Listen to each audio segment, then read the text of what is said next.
Fala aí, pessoal, tudo bem? Vamos continuar nosso tema aqui, que é o hiperadrenocorticismo, não é isso? Na última aula, nós conversamos sobre a parte de diagnóstico, né? E falamos de todas as etapas do diagnóstico, quando que ela é realizada, por que que ela é utilizada, né? Então, o primeiro exame que vocês irão fazer é o teste de supressão com dexametasona.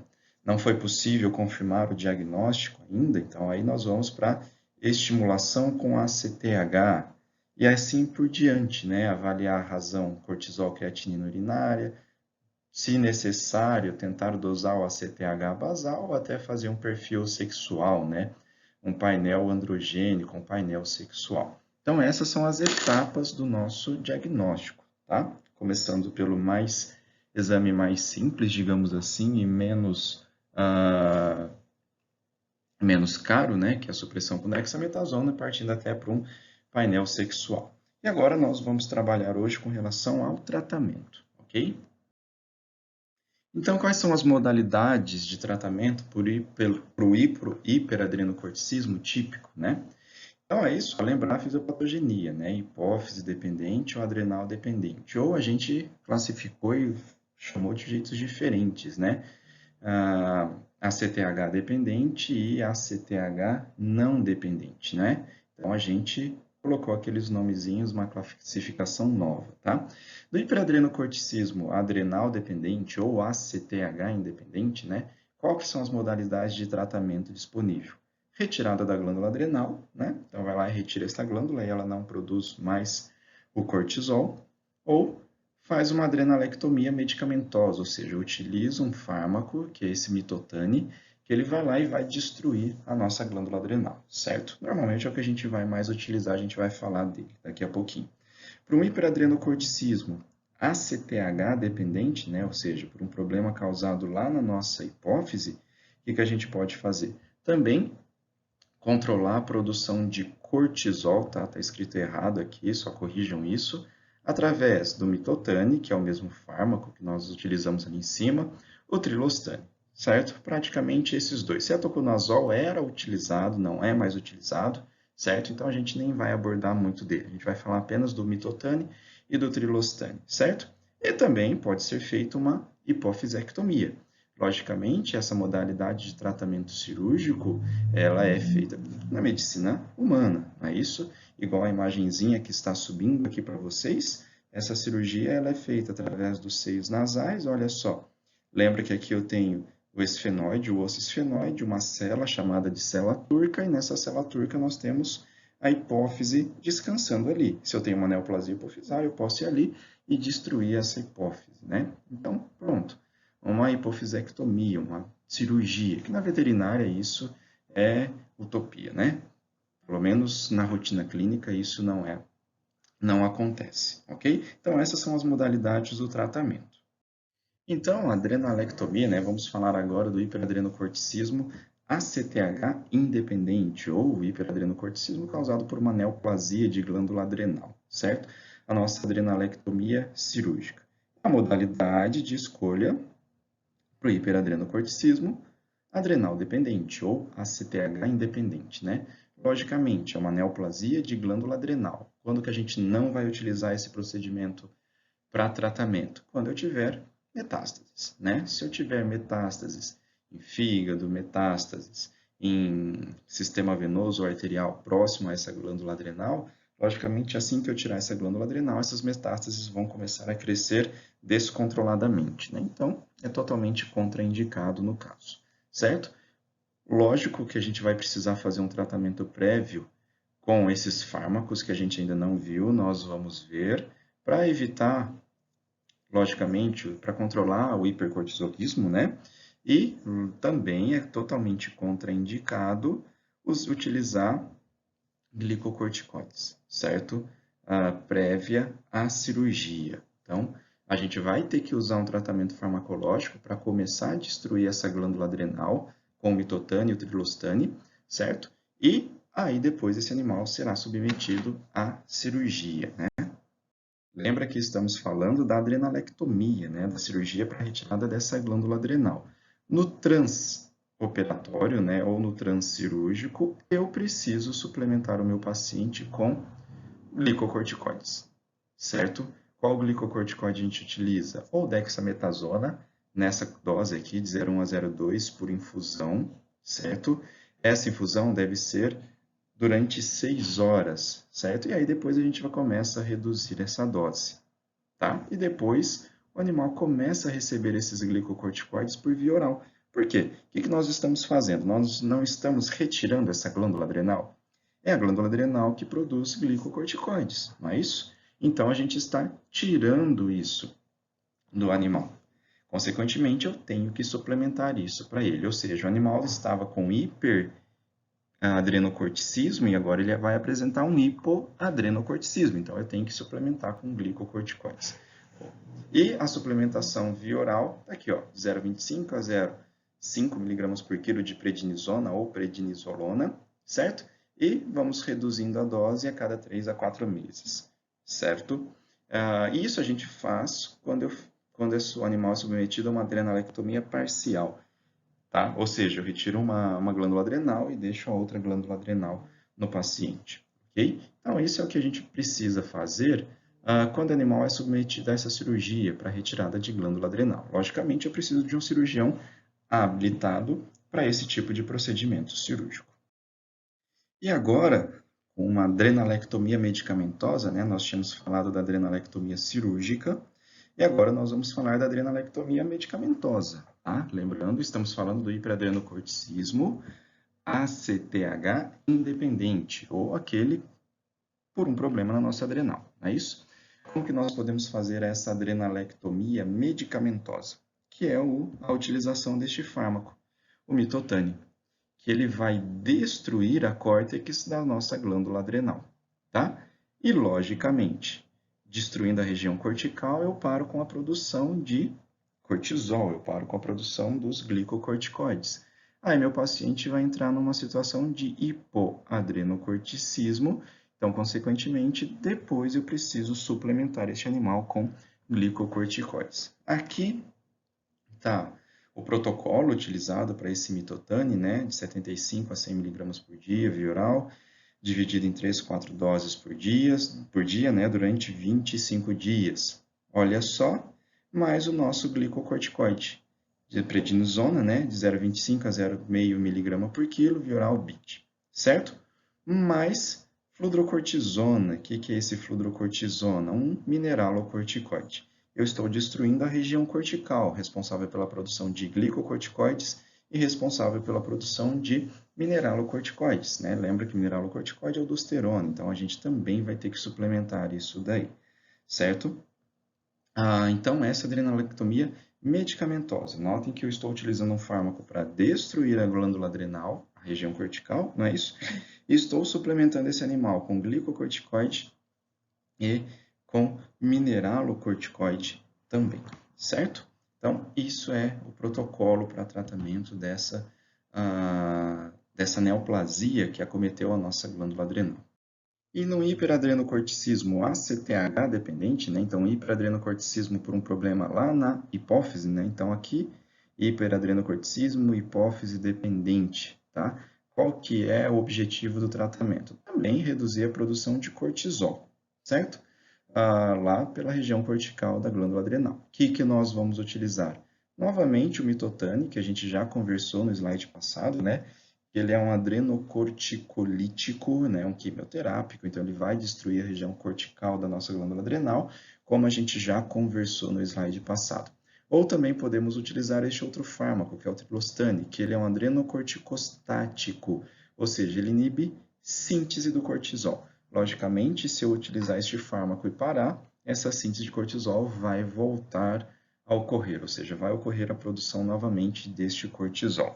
Temos algumas contraindicações para esses dois fármacos, né? Tanto para o mitotane quanto para o trilostane. Está aqui, doença renal crônica, gestação, lactação ou até pacientes com insuficiência hepática. Então, eles são contraindicados nessas situações, tá? Então, um hiperadrenocorticismo causado por um tumor de glândula adrenal, eu vou utilizar o mitotane. Ou o hiperadrenocorticismo causado por um problema lá na hipófise, nós vamos utilizar tanto mitotânia ou trilostânia, ou seja, ou vamos destruir ou vamos inibir a síntese, né, do cortisol nessa glândula adrenal. Então, para a utilização desse mitotânia, né, pelo hiperadrenocorticismo ACTH dependente, nós temos duas fases que nós vamos utilizar esse mitotânia. Uma fase chamada de indução e uma fase de manutenção. O que muda, logicamente, é a dosagem, né? Na fase de indução, nós vamos utilizar até 50 mg por quilo por dia em 2 doses diárias, por até 14 dias. Então, uma média aí de 10 dias, né? Acompanhar a fase de indução, o quê? Verificar, por exemplo, poliúria, polidipsia e polifagia, que são os sinais clínicos que o animal apresenta, né? E fazer um teste de estimulação com ACTH para definir esse término da indução. Ou seja, eu fiz todos aqueles exames lá atrás para diagnosticar o nosso hiperadrenocorticismo, diagnostiquei e agora eu vou tratar, né? Vou utilizar o mitotânia, então vou utilizar essa fase de indução. A literatura fala que em média 10 dias, né? Mas depende de cada caso. Então, após esses 14 dias, não é isso? Após o final dessa fase de indução, o que eu vou fazer? Estimular o meu animal com ACTH. Lembra que eu estou estimulando o eixo hipotálamo, hipófise e adrenal, não é isso? Consequentemente, se eu estimulo num animal normal, o que vai acontecer? Eleva a produção de ACTH, ok? Então, mas a gente está destruindo a glândula adrenal, estamos destruindo a região cortical. Então, depois que eu estimular o meu paciente com ACTH, o que eu espero que aconteça, né, após essa fase de indução? O meu cortisol, pós-ACTH, fique abaixo de 5 microgramas por decilitro, ok? Se eu estimular com ACTH e o meu valor for maior do que esses 5 microgramas por decilitro, significa que eu estou estimulando a glândula adrenal e ela está produzindo, ou seja, eu ainda não tive destruição dessa região cortical. Concorda comigo? Então, aí o que eu preciso fazer? Novamente voltar à nossa fase de indução. Então, essa fase de indução só vai acabar após eu estimular com ACTH e ver que a minha glândula adrenal não teve resposta nenhuma, ok? Ou melhor, ou a minha resposta ficou abaixo desses 5 microgramas por decilitro. Logo depois, então, nós entramos na nossa fase de manutenção. Fase de manutenção, nós vamos utilizar 50 mg por quilo por semana. Lembra que na fase de indução era 50 mg por dia, tá? Dividido em 2 a 3 doses semanais. Então, segunda, quarta e sexta, enfim, a gente vai pegar esses 50 mg e dividir em 2 a 3 vezes por dia. Devemos realizar outro teste de estimulação com ACTH depois de 30 dias do começo da nossa fase de manutenção, certo? O objetivo do tratamento é manter o cortisol pós-ACTH, né, entre 5 e 7 microgramas por decilitro. E, logicamente, nós vamos reavaliar este animal, se tudo estiver bem com ele, a cada 3 ou 6 meses. Então, notem que é o seguinte, diagnostiquei e vou começar a tratar o meu animal. Fase de indução. Fase de indução, em média, 14 dias, né? Logicamente, se tudo estiver indo bem, os sinais clínicos já vão começar a desaparecer. Beleza, o que eu vou fazer? Estimular com ACTH. Nossa, estimulei com ACTH, meu cortisol ainda ficou maior que 5 microgramas por decilitro pós-ACTH. Então, o que eu preciso fazer? Novamente, continuar a minha fase de indução. Ok, voltei e recomecei a minha fase de indução. Depois de 14 dias, estimulei com ACTH e agora a minha resposta está abaixo de 5 microgramas por decilitro, ou seja, a produção de cortisol está abaixo desses 5 microgramas por decilitro. O que eu vou fazer agora? Entrar nessa fase de manutenção. Vou diminuir a dose, né? Lembra que aqui era isso por dia, agora vai ser 50 por semana, não é isso? E depois de um mês, o que eu vou fazer? Realizar uma nova estimulação com ACTH. Estimulei com ACTH depois de um mês. Meu cortisol ficou dentro desses valores? Ok, continua com a fase de manutenção. Estimulei meu animal com ACTH teve resposta maior do que isso, vamos voltar para a nossa fase de indução. Então, notem que os exames laboratoriais, né, as dosagens hormonais, estimulação, ela será feita constantemente, certo? Então, é uma doença que se torna um tanto cara para o proprietário, para o tutor do animal, ficar tratando, né, arcando com este paciente, ele tem que ter ciência disso, ok? Então, aqui só a apresentação comercial, né, desse mitotano. Ele vem em comprimidos, né, de 500 miligramas, vem sem comprimidinhos, tá? Então, é um pouco caro, logicamente, este tipo de fármaco. O trilostano, né, que ele vai bloquear a produção desse cortisol. Logicamente, ele bloqueia mediante a sua dose. Então, está aqui, de 2 a 12, via oral, uma vez por dia, ou metade dessa dose, só que 2 vezes por dia. Então, eu vou sempre começar com a menor dose possível, né? Então, eu vou realizar o teste de estimulação, de novo, com ACTH. Depois que eu começar o tratamento com trilostano, então eu vou estimular com ACTH no dia 10, no dia 30 e no dia 90, ou 90 dias depois do início da terapia. Então, notem que eu comecei a tratar 10 dias depois, estimulação com ACTH. 30 dias depois e 90 dias depois, estimulação com ACTH. Qual que é o objetivo? Manter também o cortisol entre 5 e 7 microgramas por decilitro, tá? Então, vamos pensar que eu comecei com a menor dose. No dia 10, a minha concentração de ACTH, de cortisol, desculpa, está acima desses valores. Então, eu preciso aumentar a dose, reajustá-la e assim por diante. Tá? Então, esses testes de estimulação, eles servem para a gente para nos dizer que dose que eu vou utilizar. A menor dose, eu preciso aumentar um pouquinho a dose. Logicamente, tá? O que pode acontecer com o nosso paciente? Hipoadrenocorticismo, que é o que a gente chama de síndrome de Addison. Ou seja, meu paciente tinha excesso de cortisol, comecei a tratar. Logicamente, ele vai ter agora uma falta de cortisol, que é o que nós chamamos de hipoadrenocorticismo, tá? E aí eu preciso suplementar com glicocorticoides. Aqui só a apresentação comercial veterinária, né? O trilostane, chamado de Vetoril, temos diversas miligramagens para ficar mais fácil o tratamento para os nossos pacientes. Então, o que a gente espera é exatamente isso daqui, né? Então, aqui é meu paciente antes do tratamento. Notem que o cortisol basal dele já estava aumentado, certo? E após a estimulação com ACTH, eu tive uma super estimulação na produção de cortisol, né? Notem que valores de referência eles estão sendo mostrados aqui no cantinho, tá? Depois de 60 dias de tratamento, cortisol basal já diminuiu um pouco e pós-ACTH teve estimulação? Teve, só que essa estimulação não foi exagerada, ou seja, ela está entre o valor de referência que a gente precisa. Tá? Então, ele está abaixo de 7, ficou entre 5 e 7 microgramas. Mesma história, a gente consegue observar aqui, ó, cortisol basal alto, pós-ACTH, uma superestimulação. Depois, cortisol basal baixo, só que o pós-ACTH ele ainda continua um pouco alto. Lembra que o ideal é entre 5 e 7 microgramas por decilitro. Aqui ele está em 11, então o que eu preciso fazer? Aumentar essa dose, reajustar a dose do meu tratamento. Então, notem que esses exames laboratoriais agora farão parte da rotina clínica do seu paciente. E aqui mostra o que a gente já conversou, né? Tratamento do hiperadrenocorticismo, dependendo do fármaco, eu vou utilizar uma fase de indução, depois do período estipulado eu vou estimular com ACTH.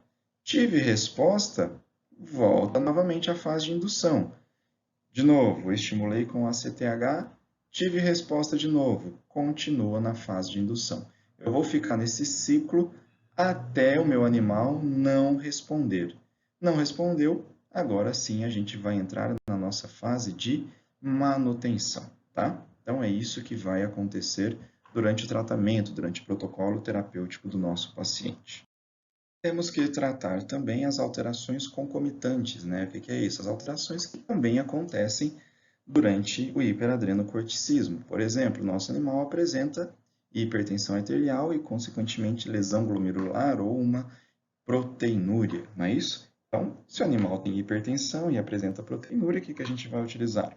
Os inibidores da enzima conversora de angiotensina, no caso, enalapril. Podemos usar o benazepril, captopril, enfim, mas eu preciso diminuir pressão arterial e preciso reduzir esta lesão glomerular. Se o animal apresenta hiperlipidemia, que ele vai apresentar, né? Não é que se ele apresenta, ele vai apresentar hiperlipidemia. Eu vou utilizar os besofibrato, fenofibrato, que são medicações que vão ajudar a eliminar essa gordura, esse excesso de gordura circulante, né? Aqui estão as doses e assim por diante. Se o meu animal estiver com o sistema imunológico em baixo, ou seja, se ele estiver suprimido, imunossuprimido, né? Lembra que o excesso de cortisol causa imunossupressão, tá?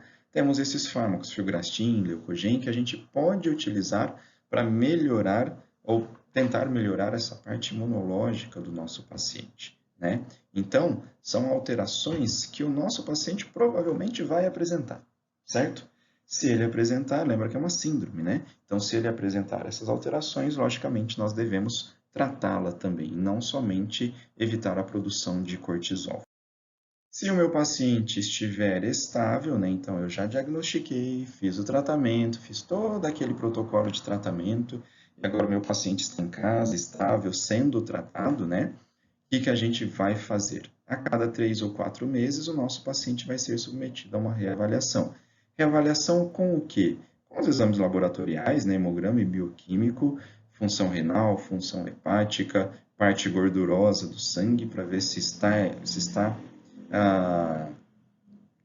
constante, né, se não ocorreu nenhuma alteração, mensuração de pressão arterial sistêmica e, logicamente, exames laboratoriais e aquela razão proteína creatinina urinária, para ver se não tem lesão glomerular. Lembra que proteinúria é causada por uma lesão glomerular. Então, se eu não tiver mais proteinúria, significa que eu não tenho lesão glomerular, certo? Aqueles pacientes que estiverem instáveis, ou seja, eles apresentam poliúria, polidipsia, alterações respiratórias, ou seja, todos aqueles sinais clínicos referentes ao hiperadrenocorticismo que nós já conversamos, o que a gente vai fazer? Teste de estimulação com ACTH, lembra? Teve resposta, foi estimulado, eu vou voltar para a minha fase de indução.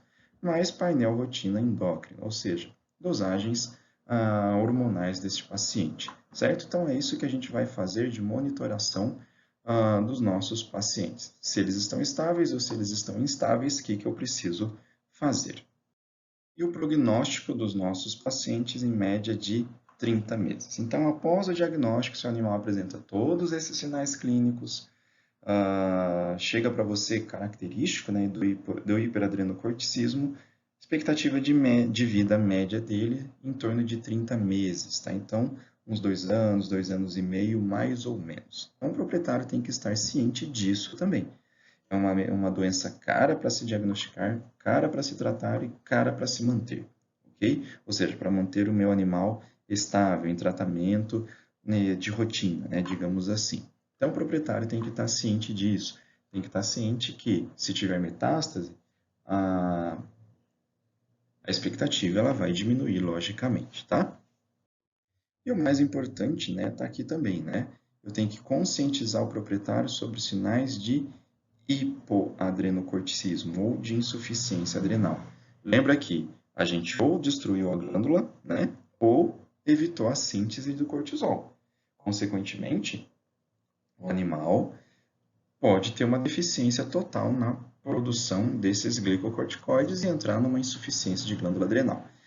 Os sinais de insuficiência de glândula adrenal, depois a gente vai falar sobre isso, ok? Mas o proprietário tem que estar ciente de como que o animal se comporta mediante essa insuficiência de glândula adrenal, certo? E sempre prescrever e deixar com o proprietário esse glicocorticoide. Entrou nessa insuficiência de glândula adrenal, o proprietário fornece glicocorticoide e tira o animal desta situação, ok?